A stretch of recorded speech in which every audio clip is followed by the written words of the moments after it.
दिलकाश फरमान। आज हम आए हुए हैं IBDP, यहाँ पे इनकी एग्जीबिशन है थ्योरी ऑफ नॉलेज की, तो ये हम आपको दिखाएं।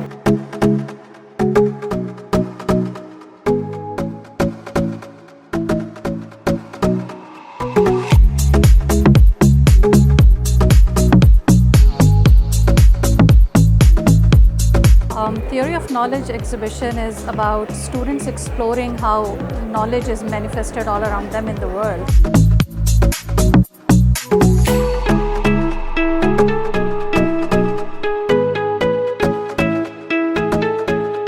So today at the TOK Exhibition for the class of 2022, they've brought some really interesting and very controversial concepts that kind of reflect their knowledge and their research skills in terms of theory of knowledge to find out how they're relevant, and each of them has their own separate question and they have their own set of topic and they kind of reflect on that.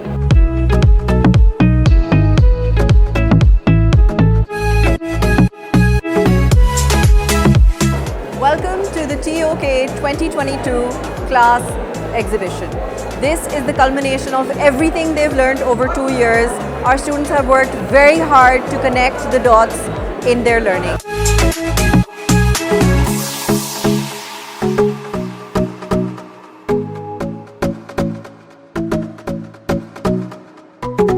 I'm here at the TOK Exhibition, and it's actually a wonderful experience just getting the chance to talk to the students and see what they've done with the prompts and the objects that they have chosen.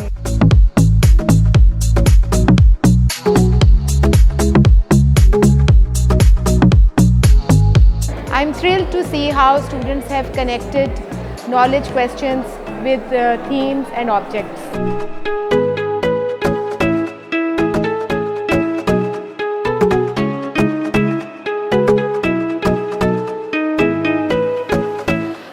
My main prompt here is what role does imagination play in producing knowledge? And my claim is that it is essentially very difficult to differentiate between or separate imagination with knowledge. From every aspect of our lives, it is imperative that imagination is going to work with our current database, and then that will essentially produce new knowledge. All of my 3 objects, the first object is a building, it's called HARPA, it's a conference and concert hall. And my second object is an equation, E is equals to mc square, which is a very famous equation by Einstein, which talks about the theory of relativity. And then my third object is the psychoanalysis theory.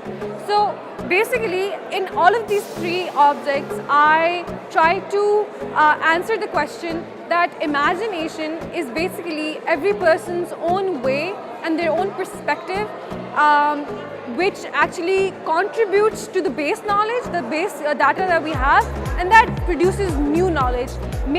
It may be a building, it may be an equation, or it may be a psychological theory.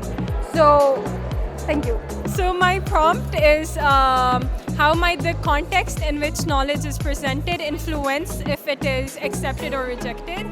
And my theme is knowledge and politics.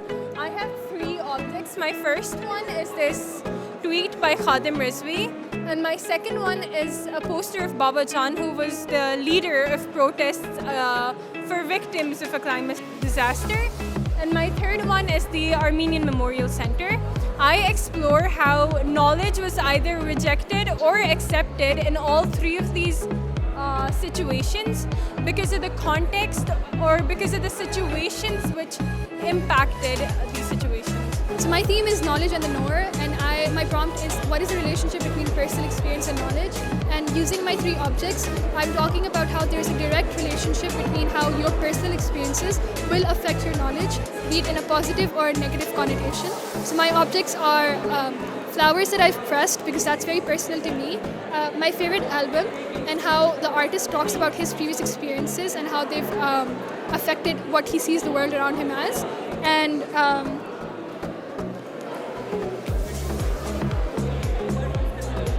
and my Instagram explore page, which basically talks about how your previous experiences on the app show what you're going to see on your explore page itself. First object is about an article which is on Pandora, who was the first woman crafted by gods, and her brother gave her an infamous box and was told not to open it but because of her curiosity, she inevitably led her to open the box and which upon many people say which has brought first.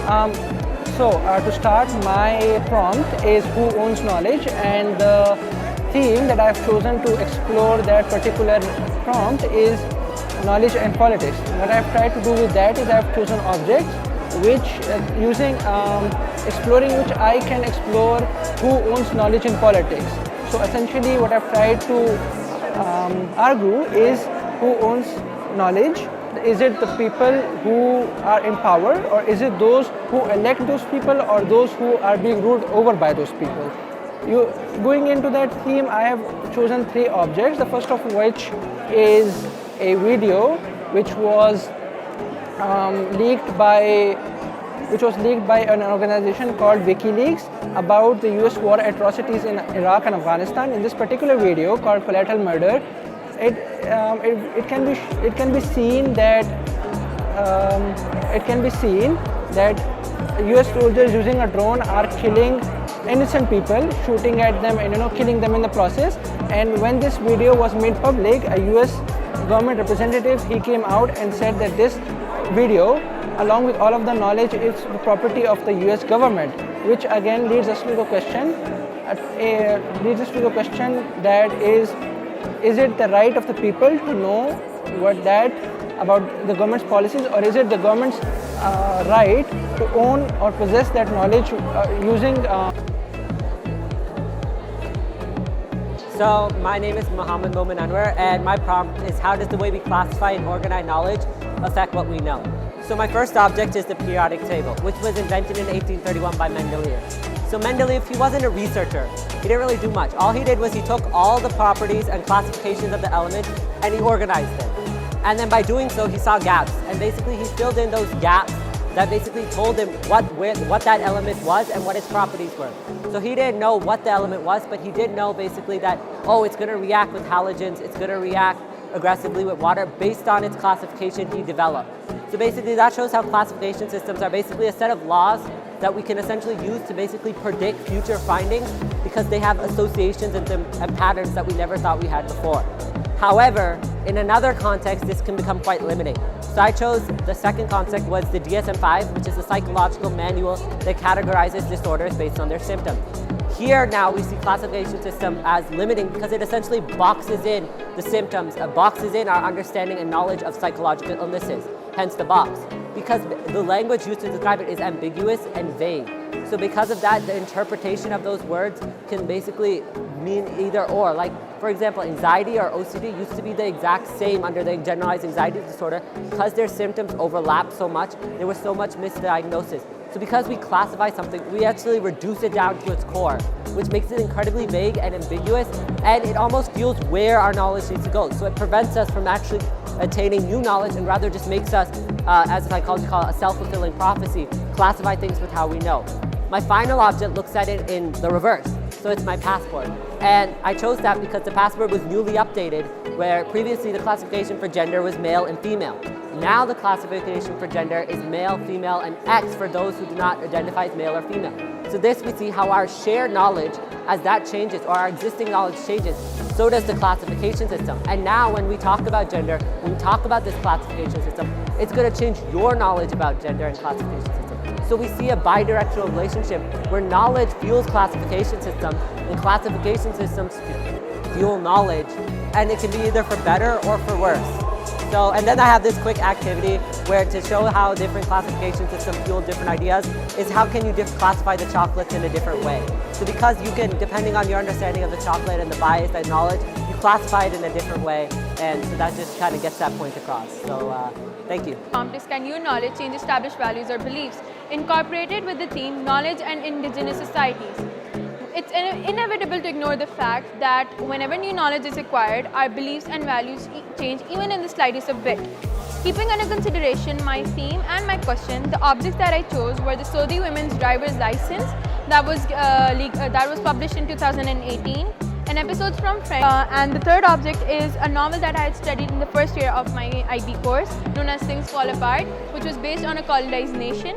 All these objects basically link to the prompt by showcasing how different sort of knowledge that was prevalent in that particular point in time, it eventually led to formation of new beliefs and values.